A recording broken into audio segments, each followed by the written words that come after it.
Hello everyone, this is Deepa. Welcome to Learn Social Science.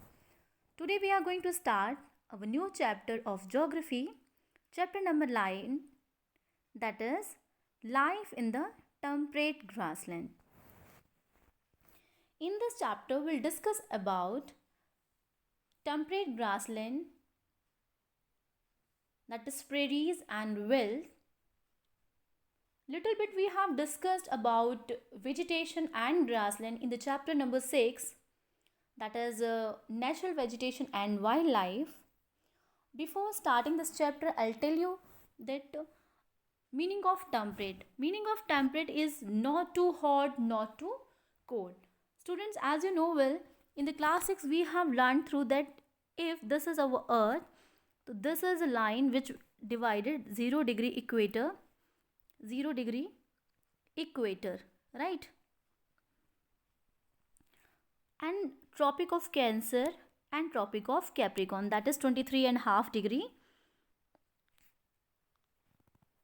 north and 23.5 degree south. This portion is known as torrid zone.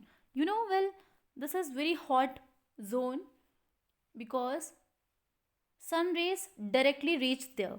Okay. In the northern hemisphere, from 23.5 degree north to 66.5 degree north, we'll get northern temperate zone, right? Northern temperate zone.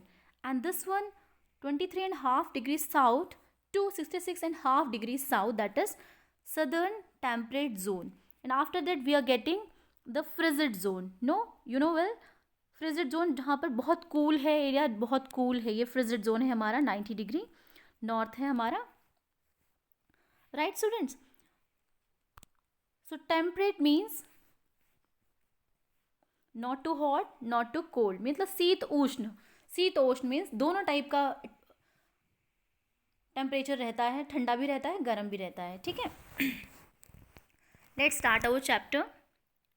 Just as a forest can be defined as a place where trees are the main type of vegetation, grasslands can be defined as a region where grasses form the dominant types of plant life, and grassland make up almost a quarter of the total land. The types of plants that grow here greatly depend on what the climate and soil are like.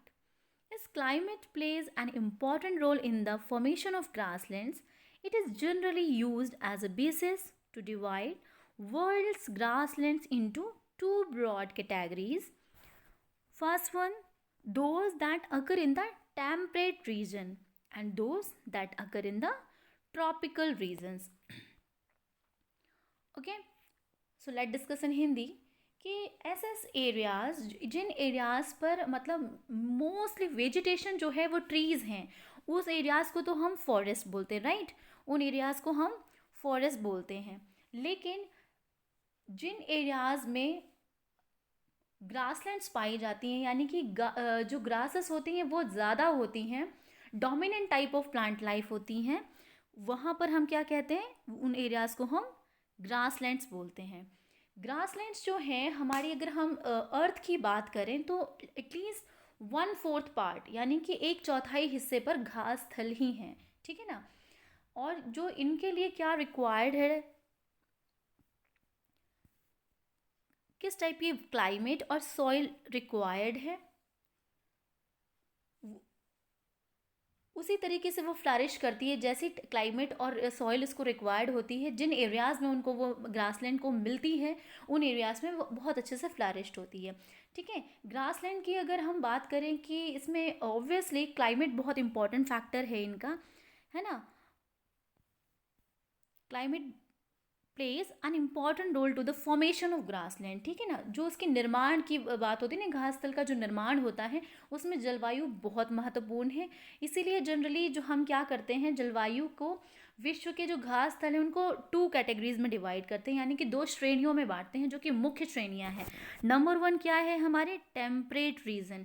Temperate region को हम बोलते हैं शीतोष्ण प्रदेश, ठीक है ना? And second one is tropical region. Tropical regions हम बोलते हैं उष्ण कटिबंधीय प्रदेश, यानी कि ट्रॉपिक्स, आपको बताया ना, आई हैव टोल्ड यू कि ये जो हमारा है, ये इक्वेटर है हमारा 0 डिग्री, ठीक है ना, ये हमारा 0 डिग्री इक्वेटर हुआ।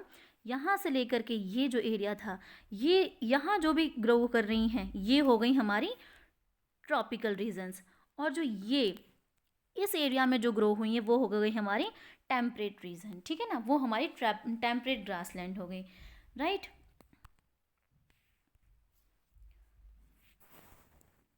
So students, before discussing about prairies and the velds, which are the grasslands of temperate grasslands, I just want to tell you, no, grasslands are known by different names in different regions. Okay, this we have learned in chapter number 6 कि grasslands के क्या ना different different areas में, different different regions में अलग अलग नाम से जानी जाती है, ठीक है।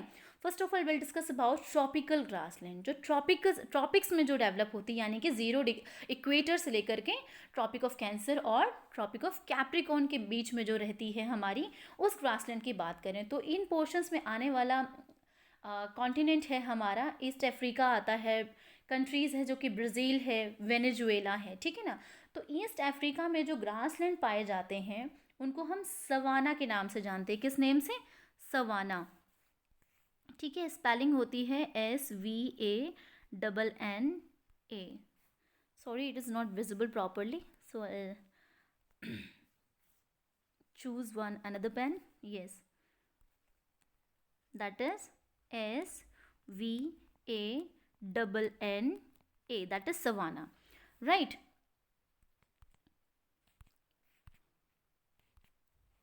एंड जो कि ब्राज़ील में मिलती है उसको हम बोलते हैं कैंपोज, उसको बोलते हैं हम Campos, Campos, that is in Brazil. And whenever we'll talk about Venezuela, that is llanos, that is llanos, okay। Now we'll discuss about grasslands of temperate grassland। Argentina, जो अर्जेंटीना में जो ग्रासलैंड्स होते हैं उनको हम बोलते हैं पैम्पाज, ठीक है। और जो कि नदर्न अमेरिका में होते हैं उनको हम बोलते हैं प्रेरीज। प्रेरीज के बारे में will discuss in this chapter, okay. जो साउथ अफ्रीका में जो ग्रासलैंड्स हैं उनको बोलते हैं हम वेल्ट, और जो हमारे सेंट्रल एशिया में हैं उनको बोलते हैं स्टेपीज, और ऑस्ट्रेलिया में जो कि सदर्न हेमिस्फीयर में उसको हम बोलते हैं downs, okay. So now we'll start about prairies, okay। As we have seen here, the word prairie originated from Latin word prieta, which means meadow, ठीक है ना। तो meaning of meadow is a field of grass, यानी कि घास का कोई मैदान, ठीक है। Here you can see the image of prairie, okay। Is it visible to you all na? Yes, this is the image of prairie, right। You can say yes, घास के मैदान होते हैं और बिल्कुल ऐसा लगता है जैसे sea of grass हो, यानी घास का पूरा सागर हो। it looks very beautiful, right students। Now we'll start from here about prairies। The temperate grassland of North America are known as the prairies। It is a region of flat, gently sloping or hilly land. For the most part, prairies are treeless, but near the low-lying plains, flanking rivers, valleys, woodlands can be found. Okay, tall grass up to 2 meters high dominates the landscape. It is actually a sea of grass, ठीक है। तो जैसा कि मैंने आपको बताया, ये temperate grassland है, हमारे टेम्परेट जोन में पाई जाती है, जो कि उत्तरी अमेरिका हमारा जो है, नॉर्दर्न अमेरिका, जो कि जिस कॉन्टिनेंट में पाई जाती है ग्रासलैंड, उसका नाम हम प्रेरीज दिया हुआ है। ये रीज़न है ऐसा जहाँ की फ्लैट एरिया है बहुत ज़्यादा, जैसे हम बोल सकते हैं कि फ्लैट मीन्स समतल, मतलब जो बेस है बिल्कुल फ्लैट है, और जेंटल स्लोपिंग है, मतलब बहुत धीमा ढलान है, और पहाड़ी भी यहाँ भी है, हिली एरिया भी है, ठीक है। और यहाँ पर ये है कि पेड़ जो हैं वो बहुत कम पाए जाते हैं, ट्रीलेस है, और क्या ग्रास की बहुत ज़्यादा अधिकता रहती है। और हम बोल सकते हैं कि यहाँ पर घास के बड़े बड़े विशाल क्षेत्र रहते हैं। और मोस्टली जो बहुत सारे एरियाज़ हैं, प्रेरी जो घास के मैदान हैं, वहाँ ट्रीलेस है, ठीक है ना, ट्रीलेस हैं वो, वहाँ पर पेड़ नहीं पाए जाते हैं। लेकिन जो कुछ निचले मैदान होते हैं, जैसे कि हम बोल सकते हैं लो लाइंग प्लेन्स हैं, फ्लैंकिंग रिवर्स वैलीज, तो वहाँ पर हम क्या कह सकते हैं, नदियों घाटियों के साथ साथ कुछ वन भी देखने को मिल सकते हैं, ठीक है। और जो ये घास है ये 2 मीटर से ऊंची से भी ज़्यादा ऊपर तक जा सकती है, और ये बहुत ही बहुत प्यारा लैंडस्केप बन जाता है, ठीक है। और यहाँ पर मोस्टली लैंड एरिया ही होता है, dominates the landscape, it is actually a sea of grass. तो हम बोल सकते हैं कि वास्तव में ये क्या है, घास का एक सागर है। Further, we'll discuss about the prairies. The prairies are bound by the Rocky Mountain in the west and the Great Lakes in the east. Before telling about this, I just want to show you a map of North America. Right? Here you can see image, students. North America का ये diagram है। ये जो hurt वाला part है हमारा, हम बोल सकते हैं हर्ट का पार्ट है, जो ये मिडल पार्ट जो है, ये कौन सा पार्ट है, prairies. Sorry, I am just changing the pen. Yes, this portion is prairies. Okay. ये कुछ पोर्शन तो हमारे कनाडा में भी जा रहा है और कुछ पोर्शन जो है हमारे यूनाइटेड स्टेट में, यही जो है ये प्रेरीज है। और आप देख सकते हैं ये क्या है, रॉकी माउंटेन, यहाँ पर हमें इजीली विजिबल हो रहा है, रॉकी माउंटेन है यहाँ पर। और यहाँ पर ग्रेट लेक्स है, यहाँ पर आप देख सकते हैं हमारी सुपीरियर लेक है, विनिपेग लेक है, ह्यूरोन है, ठीक है ना, लेक ह्यूरोन। तो ये ग्रेट लेक से भी घिरा हुआ एरिया है। ओके स्टूडेंट्स, तो होपफुली अब आपको ज़्यादा अच्छे से क्लियर होगा।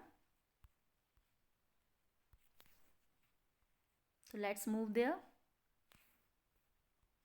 Yes, the prairies are bound by the Rocky Mountains in the west. West में हमने देखा Rocky Mountain था हमारे western portion में, और eastern portion में Great Lakes है, which we have seen in the map. You can see that the prairies cover parts of United States of America and parts of Canada also. Yes, in the USA, the area is drained by the tributaries of Mississippi, and Canadian prairies are drained by the tributaries of Saskatchewan River. Right? तो students, tributaries यहाँ word है tributaries. Tributaries means होता है सहायक नदी, ठीक है। Tributaries means क्या होता है, सहायक नदी। हम बोल सकते हैं a small river that flow into a larger river, ठीक है। एक छोटी छोटी जो नदी की धाराएं हैं वो फिर क्या करती हैं, बड़ी नदी में शामिल हो जाती हैं, ठीक है।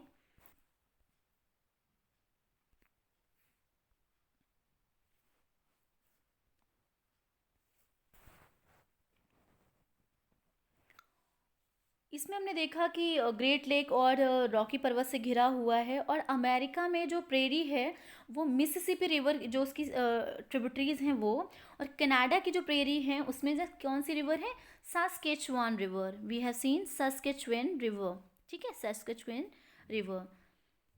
और ये मिसिसिपी, दोनों की रिवर्स मिलकर के क्या करती हैं, ड्रेन्ड एरिया बना देती हैं, यानी मतलब अपवाह तंत्र जैसा बना देती हैं। अपवाह मतलब यानी कि इनको सींचती हैं इन जो ग्रासलैंड एरिया है। Okay, now let's move to a do you know. It's a very interesting part. The grassland of the prairies were the home of Native American, okay, and often called Red Indians. They were actual habitant of the continent. The prairies were home of other tribes also, like Apache, Crow, Cree, and Pawnee.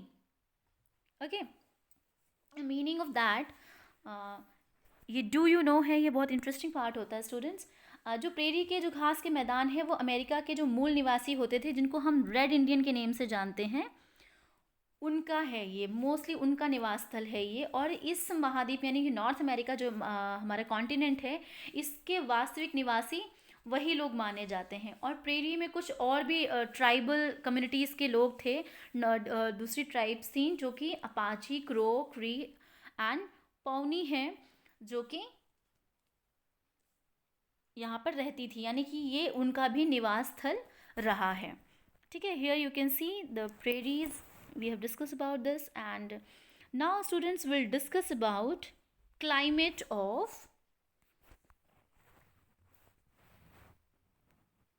where prairies grows. Okay, so let's start. Being located in the heart of a continent, the climate is of continental type with extreme temperatures. The summers are warm with temperatures of around 20 degrees Celsius, while in winter minus 20 degrees Celsius has been recorded in the Winnipeg, Canada. In winters, a thick blanket of snow covers this region, and the annual rainfall is moderate and is ideal for the growth of grass due to the absence of the north south barrier. A local wind Chinook blows here. Okay student, as I have told you कि यहाँ पर जो हमारे temperate grassland है, यानी कि यहाँ गर्मी भी अच्छी खासी मिल जाती है और सर्दी भी होती है। तो विंटर्स यू कैन सी कि -20 डिग्री सेल्सियस चला जाता है, और जो कि समर्स जो है हमारी 20 डिग्री सेल्सियस, मीन्स बहुत हॉट नहीं है और बहुत कूल भी नहीं जाता है। ठीक है, टेम्परेट है वहाँ पे। ठीक है, ना ही टॉरिड जोन के जितना हॉट है, ना ही फ्रिजिड जोन के जितना कूल है। So being located in the heart of a continent, तो ये जो हमने प्रेरी देखा, ये कॉन्टिनेंट का हार्ट है, यानी मिडिल है। आपने जैसा कि देखा, again I am showing you, here you can सी, देखिए मिडिल में है यूनाइटेड स्टेट, जो नॉर्थ अमेरिका कॉन्टिनेंट के प्रेरीज का पोर्शन जो है, ये पूरा पोर्शन जो है हमारा प्रेरीज का ही पार्ट है। ओके, जिसमें हमने देखा कि रॉकी रिवर वेस्ट में है, और यहाँ पर लेफ्ट में ये हिरोन, सुपीरियर, विनीपेग, ये सारे रिवर्स हैं जो कि ग्रेट लेक्स का पार्ट हैं।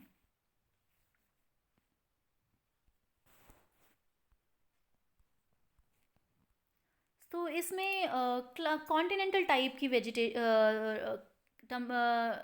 क्लाइमेट है। ठीक है ना, मतलब चरम तापमान भी है, और यहाँ की जो जलवायु है हम उसको बोलेंगे महाद्वीपीय जलवायु। ठीक है, जो सर्दियों का जो बता रही हूँ मैं, शीत ऋतु में जो कनाडा के विनीपेग का ये टेम्परेचर हमें दिया हुआ है -20 डिग्री सेल्सियस रिकॉर्ड किया गया है कनाडा के विनीपेग में।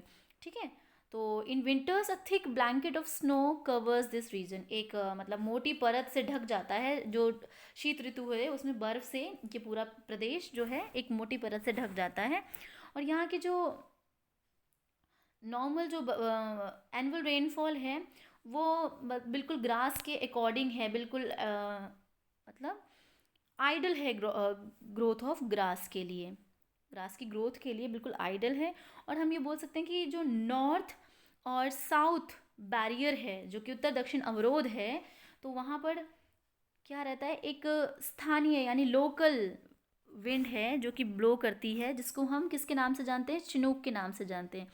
स्टूडेंट्स, आपने देखा होगा कि हम इंडिया में बोलते हैं कि हमारे एरिया की जो कि हमारी क्लाइमेट कैसी है, मानसून टाइप क्लाइमेट है हमारी, है ना।